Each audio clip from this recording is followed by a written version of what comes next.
अंतरात्मा की आवाज़ अनसुनी न करें।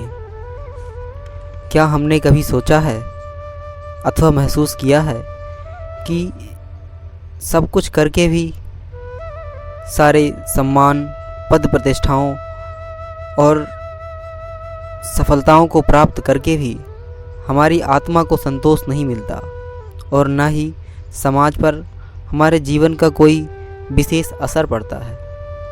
यह सब क्या है? इसका जवाब है, जब कभी हम गहरे आत्मचिंतन में उतरेंगे तो पाएंगे कि हमारी आत्मा हमसे कुछ अलग ही चाहती है, शायद वैसा जैसा हम नहीं कर रहे। हम लोभ और तृष्णा की शोर के कारण अपनी अंतरात्मा की आवाज़ को नहीं सुन पा रहे हैं। संत हरिदास जी की एक घटना है। उच्च कोटि के गायक तानसेन अकबर के दरबारी गायक थे और बहुत ही सुरीला गाते थे।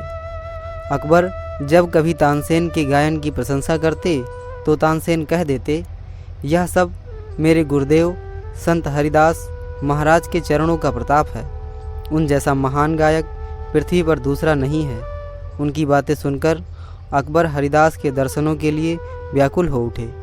तानसेन के साथ आश्रम में पहुंचकर उन्होंने संत हरिदास के दर्शन किए और उनके भक्ति पदों को सुनकर अपनी सुध बुध खो बैठे।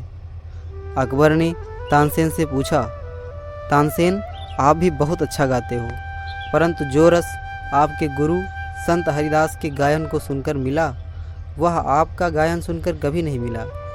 इस अंतर का क्या कारण है?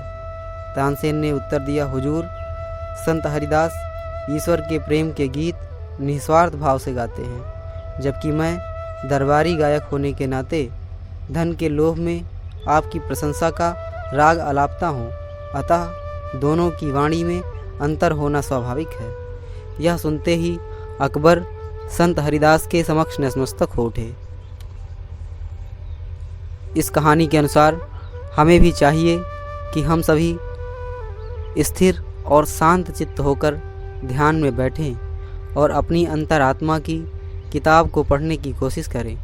हमारी आत्मा ईश्वर का ही प्रतिरूप है, अतः उसके अनुसार चलकर हम स्वयं व समाज को सच्चा सुख प्रदान कर सकते हैं। ओम शांति।